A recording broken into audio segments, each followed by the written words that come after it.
परमेश्वर के साथ दिन की शुरुआत का महत्व। मुख्य पद, कीवर्ड्स, विलाप गीत 3:22-23। परमेश्वर की करुणा नई होती है, प्रतिदिन नई होती है।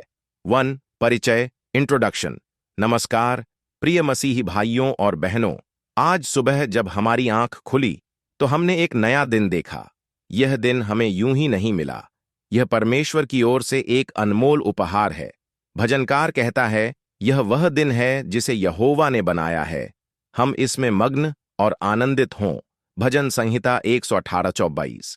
लेकिन सवाल यह है कि हम इस नए दिन की शुरुआत कैसे करते हैं? क्या हम अपने मोबाइल फोन की स्क्रीन देखकर दिन की शुरुआत करते हैं, या फिर हम उस परमेश्वर की ओर देखते हैं जिसने यह दिन बनाया है? अगर हम चाहते हैं कि इस नए दिन में हमें नई आशीषें मिलें, तो हमें इस दिन की शुरुआत परमेश्वर के साथ करनी होगी। 2. नई करुणा और नई आशीषों का वादा। The promise of new mercies and blessings.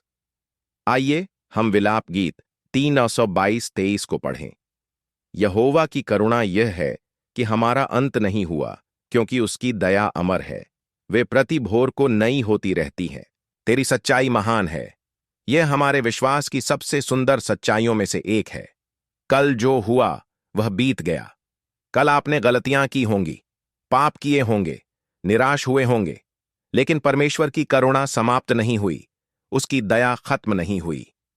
हर सुबह एक नई शुरुआत है। जैसे सूरज हर सुबह नई रोशनी लेकर उगता है, वैसे ही परमेश्वर की दया और करुणा भी आपके लिए हर सुबह नई होती है। उसकी आशीषों का भंडार कल खाली नहीं हुआ, वह आज भी उतना ही भरा हुआ है। नई आशीषें आपकी प्रतीक्षा कर रही हैं। जब हम उसकी करुणा को नए सिरे से ग्रहण करते हैं, तो वह हमें नई आशीषों से भर देता है। ये आशीषें आपके परिवार के लिए, आपकी नौकरी के लिए, आपके स्वास्थ्य के लिए और आपके आत्मिक जीवन के लिए हो सकती हैं। 3. यीशु का उदाहरण। सवेरे उठना। The example of Jesus, rising early. परमेश्वर के साथ दिन की शुरुआत करने का सबसे बड़ा उदाहरण हमें स्वयं प्रभु यीशु मसीह के जीवन में मिलता है।